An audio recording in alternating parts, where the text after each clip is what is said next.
좋은 아침입니다.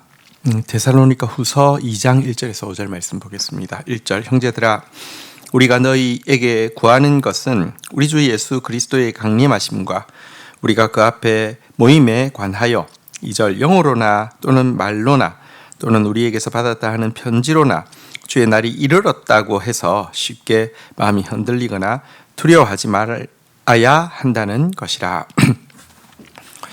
데살로니가 성도들은 박해 가운데서도 사랑하면서 믿음이 잘 성장하고 있었는데요. 대신에 그 극심한 박해로 말미암아 재림에 대한 오해들이 좀 있었습니다. 특별히 데살로니가 전서에 보면요, 그리스도의 재림이 도둑과 같이 올 것이다라고 이야기하고 있는데요. 이 말은 이제 예기치 않은 때에 이제 오신다 이런 의미인데, 이것을 바로 임박하게 오신다라고 이렇게 이제 해석을 하게 됐고, 이것에 대해서 이제 이 틈을 노리고 악용하기 위해서 성령의 지시를 받았다라고 이야기하거나 바울에게 받은 말씀이다라고 이야기하거나 바울이 쓴 편지다라고 하면서 가짜 편지를 가지고 와서 주의 날이 이미 왔다, 어디에 와 있다, 어디에 주님께서 재림해 있다, 이런 미혹하는 자들이 있었다는 것입니다.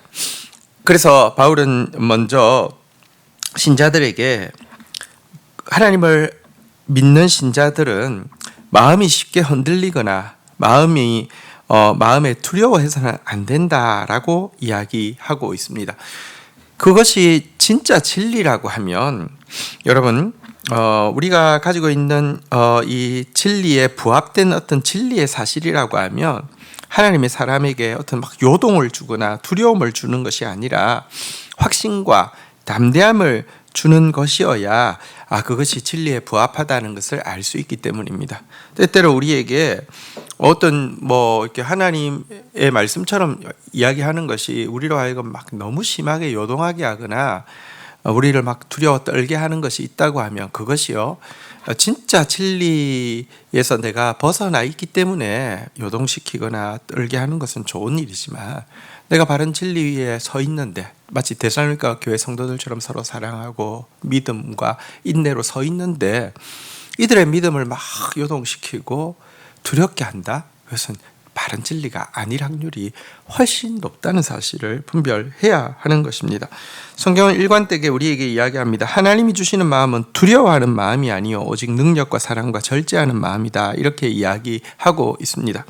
또 성경은요, 성도들을 요동케 해서 실족하게 하려고 하고 미혹하려고 하는 자들에 대해서 나는 너희가 아무 다른 마음을 품지 아니할 줄 주 안에서 확신하노라. 그러나 너희를 요동하게 하려는 자는 누구든지 심판을 받으리라 라고 이야기하면서 성도를 요동시켜서 두려움에 빠뜨려서 어떤 잘못된 길로 인도하는 자에 대해서는 심판할 것이다, 이렇게 이야기하고 있습니다. 사단은 영혼을 이렇게 미혹하는 가장 중요한 도구가 두 가지 있는데, 하나는 두려움이고요, 하나는 욕심입니다. 두려움과 욕심, 이걸 가지고 내 말 들으면 대박나, 내 말 안 들으면 너 교통사고나, 이런 식으로 하는 거 사단의 방법입니다. 하나님의 진리가 아니라는 사실을 분별할 수 있어야 합니다. 3절부터 보겠습니다. 누가 어떻게 하여도 너희가 미혹되지 말라. 먼저 배교하는 일이 있고 저 불법의 사람 곧 멸망의 아들이 나타나기 전에는 그날이 이르지 아니하리니. 4절 그는 대적하는 자라 신이라 불리는 모든 것과 숭배함을 받는 것에 대항하여 그 위에 자기를 높이고 하나님의 성전에 앉아 자기를 하나님이라 내세우느니라. 5절 내가 너희와 함께 있을 때에 이 일을 너희에게 말한 것을 기억하지 못하느냐. 자, 이제 주님의 날이 온다는 게 어떤 징조가 있는 것인지를 이야기합니다. 지금 이미 주님 재림했다고 하는 거짓말들을 하고 있는데요, 주님의 날, 주 예수 그리스도께서 재림하시기 전에 반드시 있을 일들이 무엇인지 이야기하면서 그런 일이 없었기 때문에 지금 주님이 재림하셨다는 게 틀렸다, 이렇게 이야기하는 것입니다. 한 두 가지가 있을 것이다 라고 이야기하고 있는데요, 먼저 배교하는 일이 저 불법의 사람 곧 멸망의 아들이 나타나기 전에는 배교하는 일이 있고, 첫 번째가 광범위한 전무후무한 질적으로도 전무후무하고 양적으로도 온 세계에 편만한 배교의 역사가 있을 것이다. 이렇게 이야기하고 있습니다. 하나님을 배신하고 하나님 대신에 그 더럽고 사악한 우상을 섬기는 이 일이 기독교의 이름으로 이루어지는 일이 있을 것이다. 먼저 배교의 일이 있을 것이다 라고 이야기하고요. 두 번째는 저 불법의 사람 곧 멸망의 아들이 나타날 것이다 이렇게 이야기하고 있습니다. 여기 불법의 사람 멸망의 아들은 성경에서 적그리스도라고 이야기하는 존재입니다.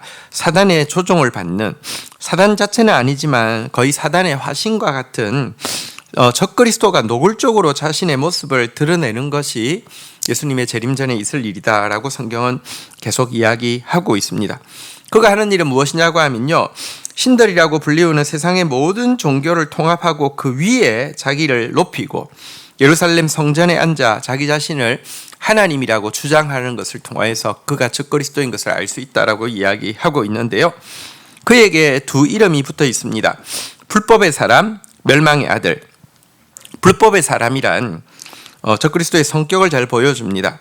그러니까 하나님의 법에 도전하고 하나님의 법을 반대되는 이야기들을 하는 것이 적그리스도의 하는 이제 교훈이다. 적그리스도의 성격이다. 이렇게 이야기하고요.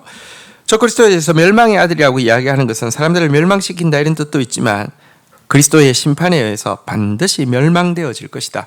그들의 종말은 이미 결정되어 있다. 이런 의미를 가지고 있습니다.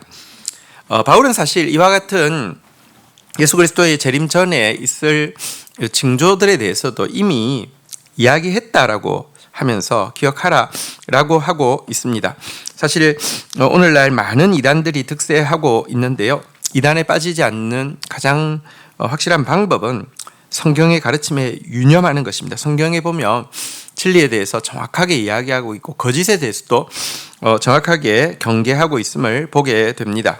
위패를 분별할 수 있는 제일 좋은 방법은 진패를 자주 보는 것이라고 하더라고요. 우리가 성경의 종말에 대해서 어떻게 이야기하고 있는지 또 살피고 기억하는 것이 마지막 때를 살아가는 지혜입니다. 주신 말씀 붙잡고 기도하며 나가도록 하겠습니다. 하나님 아버지 감사합니다. 오늘 데살로니가 성도들의 마음을 요동케 하고 두렵게 하려고 하는 거짓의 속임에 대해서 살펴보았습니다. 하나님, 두려워하는 마음 대신에 담대함과 확신 가운데 또 사랑과 절제 가운데 신앙생활하는 저희들이 되어질 수 있도록 주님께서 역사해 주시기를 간절히 간구하고 소원합니다. 하나님, 마지막 때에 참 온 세계의 배도의 역사가 일어나고 또 적그리스도가 전면에 등장하는 일이 있을 것이라고 했습니다. 그러나 하나님, 이 같은 사실마저도 우리에게 두려움과 우리를 요동시킬 대상이 될 수 없음을 고백합니다.